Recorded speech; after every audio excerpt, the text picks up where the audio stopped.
Good morning children. आगे बढ़ने से पहले हम एक बार रिवाइज कर लेते हैं हमने अपने पिछले वीडियो में क्या क्या पढ़ा था। तो हमने पढ़ा था बिगिनिंग ऑफ सेटल्ड लाइफ, यानी कि एक स्थिर जीवन जीने की शुरुआत। तो पहले के लोगों ने फार्मिंग के प्रोसेस को सीख लिया था, तो इसी की वजह से लोग लंबे समय तक एक ही जगह में रहने लग गए। क्यों? क्योंकि इन प्लांट्स की देखभाल कर सकें, जिनके द्वारा उनको फूड्स मिलती है और जिनके द्वारा वो दोबारा फार्मिंग कर सकते हैं, यानी कि उन सीड्स के द्वारा। और जैसे ही ये प्लांट्स बड़े हो जाते हैं, ये जब पक जाते हैं, तब इनकी कटाई भी कर सके। तो इसी की वजह से पहले के लोग एक ही जगह में लंबे समय तक रहने लगे। और इन्हीं ग्रेन्स को दो वजहों से, यानी कि अपने खाने की व्यवस्था के लिए और इनको सीड्स के रूप में स्टोर करने के लिए, लोगों ने बड़े बड़े बास्केट्स या फिर पॉट्स का यूज़ करने की शुरुआत कर दी थी। आर्कियोलॉजिस्ट को काफ़ी सारे प्रूफ मिले हैं हट्स के या फिर हाउसेस के काफ़ी सारी जगहों में, जैसे कि फॉर इंस्टेंस बुरज़ोहाम, जो कि प्रेजेंट डे कश्मीर में है, जहाँ पे मिट्टी को खोद के घर बनाए गए थे, जिससे कि लोगों को हेल्पफुल होती थी उनको प्रोटेक्शन पाने के लिए अगेंस्ट कोल्ड वेदर। और कुछ स्टोन्स टूल्स भी पाए गए हैं काफ़ी सारी जगहों में, पर ये टूल्स काफ़ी ज़्यादा डिफरेंट थे न्यूलिथिक टाइम के टूल्स से। In the sense Neolithic time के टूल्स काफ़ी शार्प एजेस के होते थे, जिनसे फाइन कटिंग हो पाती थी। और इस तरीके के टूल्स आज भी यूज़ किए जाते हैं ग्रेन्स को फाइनली क्रश करने के लिए। फिर हमने ये जाना था कि काफ़ी तरह के मिट्टी के बर्तनों की यूज़ की गई थी पहले के लोगों के द्वारा। कुछ बर्तनों का यूज़ चीज़ों को स्टोर करने के लिए किया जाता था, और कुछ मिट्टी के बर्तनों में खाना भी पकाया जाता था। और सिलाई बुनाई की काम की भी शुरुआत होने लगी थी। पर इस तरीके की चेंज क्या हर जगह में देखने को मिली थी? नहीं, क्योंकि कुछ जगहें ऐसी भी थी जहाँ पे लोग हंटिंग और गैदरिंग प्रोसेस के द्वारा ही अपने खाने की व्यवस्था कर रहे थे, और कुछ जगहें ऐसी थी जहाँ पे लोग फार्मिंग के प्रोसेस को कंटिन्यू कर रहे थे, और कुछ जगहें ऐसी थी जहाँ पे लोग सीजन्स के अनुसार दोनों प्रोसेस को फॉलो कर रहे थे, यानी कि कुछ सीज़न वो हंटिंग और गैदरिंग प्रोसेस को फॉलो कर रहे थे और कुछ सीज़न वो फार्मिंग प्रोसेस को कंटिन्यू कर रहे थे। अब हम पढ़ेंगे a closer look living and dying in Mehrgarh. तो मेहरगढ़ लोकेटेड है एक फर्टाइल प्लेन में। फर्टाइल प्लेन का मतलब जहाँ पे मिट्टी बहुत ही ज़्यादा अच्छी होती है फार्मिंग के लिए, और ये नियर बोलान पास है, जो कि one of the important roots होती है ईरान जाने के लिए। और मेहरगढ़ ही वो पहली जगह थी जहाँ पे लोगों ने सीखा वीट और बार्ली को कैसे ग्रो करते हैं, शीप और गोट्स को कैसे पालतू बनाकर अपने साथ रखते हैं, और यहीं वो पहली विलेज है जिसके बारे में हम जानते हैं। और मेहरगढ़ में काफ़ी जगहों में वाइल्ड एनिमल्स के बोन्स भी मिले हैं। और मेहरगढ़ में जो हाउसेस या हट्स होते थे वो स्क्वायर या रेक्टेंगुलर होते थे, जहाँ पे 4 कमरे होते थे, जिनमें से कुछ को चीज़ों को स्टोर करने के लिए यूज़ किया जाता था।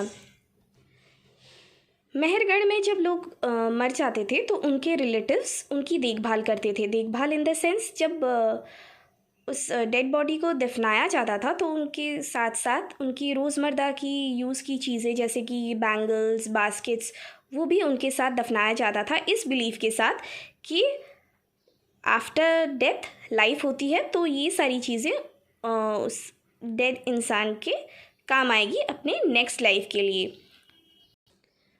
सो स्टूडेंट्स, आज हमने क्या पढ़ा? आज हमने पढ़ा मेहरगढ़ के बारे में। मेहरगढ़ जो कि एक फर्टाइल प्लेन में लोकेटेड है नियर बोलान पास, जो कि इम्पोर्टेंट रूट होता है ईरान जाने के लिए, और यहीं वो पहली जगह है जहाँ पे लोगों ने कैसे वीट और बार्ले को ग्रो करते हैं इसके बारे में जाना था, कैसे शीप और गोट्स को पालतू बनाकर अपने साथ रखा जा सकता है इसके बारे में जाना था।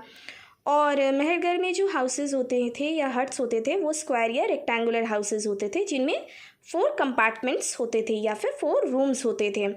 फिर मेहरगढ़ में जब लोग मर जाते थे तो उनके रिलेटिव्स उनकी देखभाल करते थे। इन द सेंस, वो जब उस डेड बॉडी को दफनाते थे तो रोज़मर्रा की यूज़ की चीज़ें, जैसे कि स्टोन्स, बास्केट्स, बैंगल्स एक्सेट्रा, वो भी उस डेड बॉडी के साथ दफना देते थे, इस बिलीव के साथ कि लाइफ आफ्टर डेथ भी होती है, जहाँ पे उस डेड इंसान को अपने नेक्स्ट लाइफ में इन चीज़ों की ज़रूरत पड़ेगी और वो यूज़ कर सकते हैं। So students, this is the end for second chapter of history.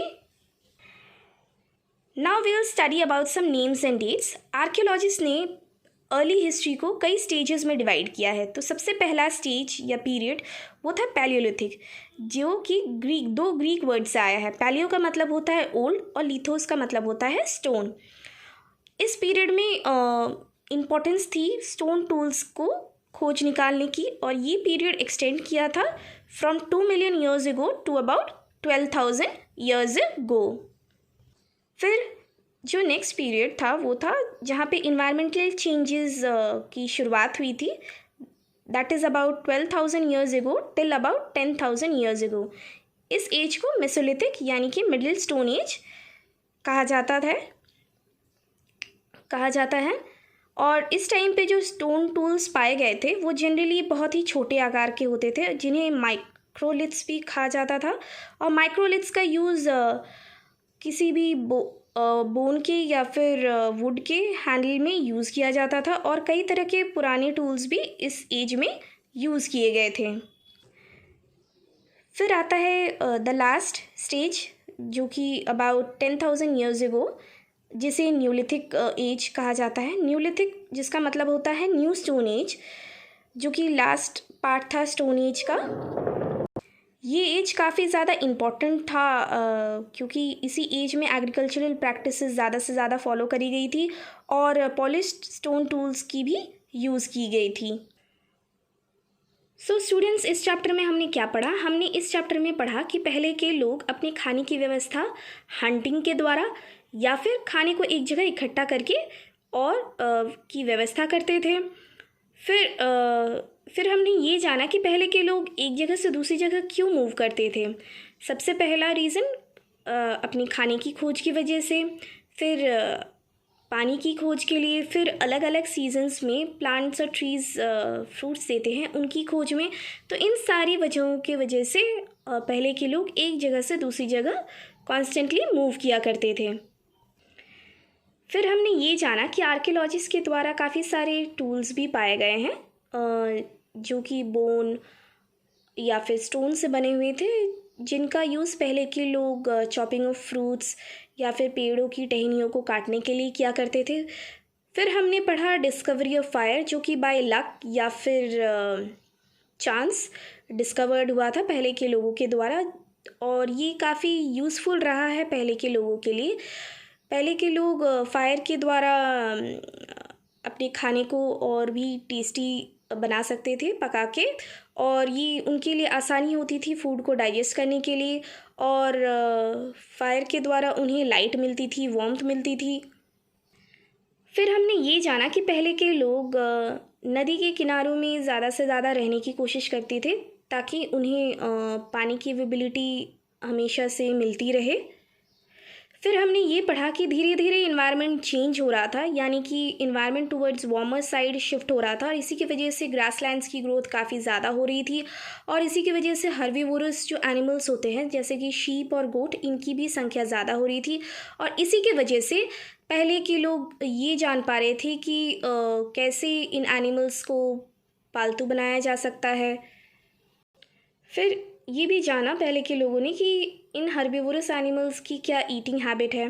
फिर धीरे धीरे लोगों ने जाना फार्मिंग के प्रोसेस को, यानी कि कुछ ग्रीन्स जो थ्रू प्लांट्स खुद ब खुद ग्रो होने लगे, और इन्हीं ग्रेन्स को कलेक्ट करके पहले के लोगों ने सोचा क्यों ना ये खुद इन ग्रेन्स को ग्रो करें, और उन्होंने ये भी जाना कि किस जगहों में ये ग्रेन्स एक्चुअली ग्रो कर सकते हैं. फिर उन्होंने ये भी जाना कि कैसे एनिमल्स को टेम करके यानी कि पालतू बनाकर अपने साथ रखा जा सकता है. फिर जैसे जैसे उन्होंने फार्मिंग के प्रोसेस को लर्न किया, उन्होंने एक जगह पे लंबे समय तक रहने की शुरुआत करी, और इसी की वजह से उन्होंने ग्रेन्स को स्टोर करना स्टार्ट किया, बोथ अपने फूड की वजह से और as a form of seed. उन्होंने बड़े बड़े बास्केट्स और पॉट्स में स्टोर करने की शुरुआत करी. फिर हमने मेहरगढ़ के बारे में पढ़ा, जो कि फर्टाइल प्लेन में है. फर्टाइल प्लेन यानी कि जहाँ पे सॉइल बहुत अच्छी होती है फार्मिंग के लिए, और ये नियर बोलान पास, जो कि इम्पोर्टेंट रूट है ईरान जाने के लिए.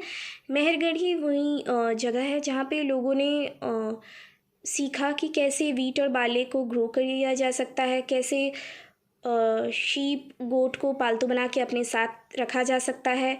और वहाँ पे जो हाउसेस और हट्स होते थे वो रेक्टेंगुलर शेप में होते थे, जहाँ पे 4 कंपार्टमेंट्स हुआ करते थे।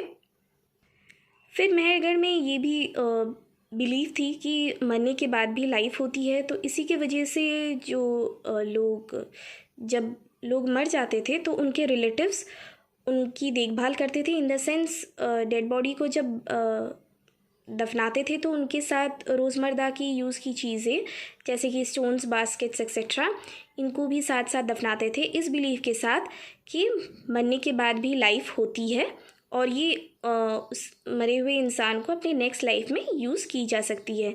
So students, this is the end for today's learning video. Please go through this video. Thank you.